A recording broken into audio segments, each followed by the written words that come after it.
බලන්න ජීවිතේ හොඳට දැකලා පුරුදු සටහන් දෙකක්.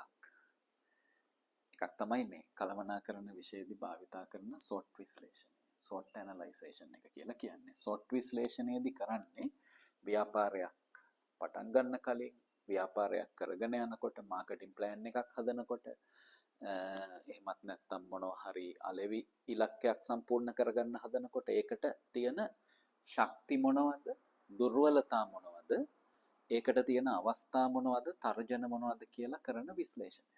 ඒක මාරයි. ඒකෙන් පුළුවන් අපිට අපි හිතාගෙන ඉන්නවට වඩා හොඳ අවුට්පුට් එකක් ගන්න, අපේ වැඩේ ප්ලෑන් කරගන්න පුළුවන්. කළමනාකරණයේ විෂයන් විදියට ඉගෙන ගත්තු අය දන්නවා මේක ගැන. මේක අපිට හුරු පුරුදු සටහනක් පුංචි කාලේ ඉඳලම දැකලා තියෙනවා. ගෙදර පොඩි පොතක් දීලා තියෙනවා මේකට. අපේ කර්ම චක්‍රය. සංසාරේ අපි කරපු දේවල් නිසා මේ ජීවිතේදී අපිට උරුම වෙලා තියෙන ශක්ති මොනවද? අපේ තියෙන දුර්වලකම් මොනවද? ඒ වගේම කාලයත් එක්ක අපිට එළඹෙන අවස්ථා මොනවද? තර්ජන මොනවද කියලා බලා ගන්න පුළුවන් සටහන. හැබැයි කවුරුවත් මේ දෙක එකට එකතු කරලා මේක මේ අසුරින් විශ්ලේෂණය කරනවා මම දැකලා නැහැ. කරගන්න පුළුවන් නම් ජීවිතේම ගොඩ දාගන්න පුළුවන්. දැන් උදාහරණයක් විදියට මේක කරන්නේ ව්‍යාපාර සම්බන්ධයෙන්නේ. ව්‍යාපාර කළමනාකරණයේදීනේ. හරි. ව්‍යාපාර කළමනාකරණය කියලා කියන්නේ මේ කොටු 12න් එක කොටුවක් විතරයි. 10 වෙනි කොටුව විතරයි. රැකියා ව්‍යාපාර.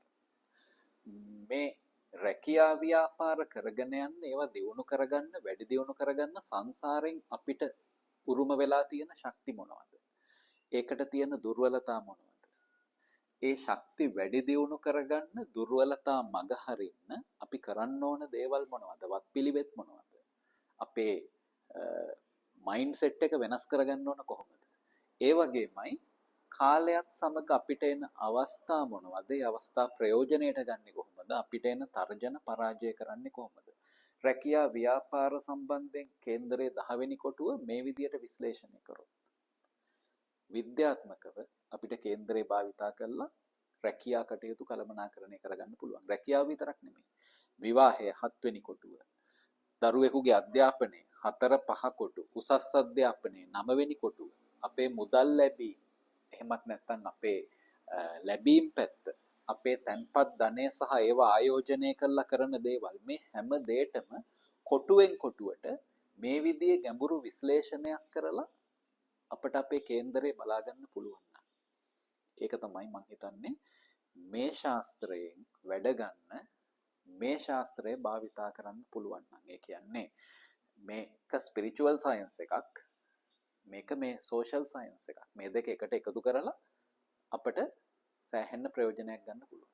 මෙච්චර කාලයක් කේන්දර බලන්න ගිහිල්ලා ඔළුව විනාශ කරා නම්, අධෛර්යමත් කරා නම්, අරක ලැබෙන්නේ නැහැ, මේක ලැබෙන්නේ නැහැ කියලා මේ මානසිකව වැට්ටුවා නම්, ඔන්න අපි එතන ඉඳලා පටන් ගමු.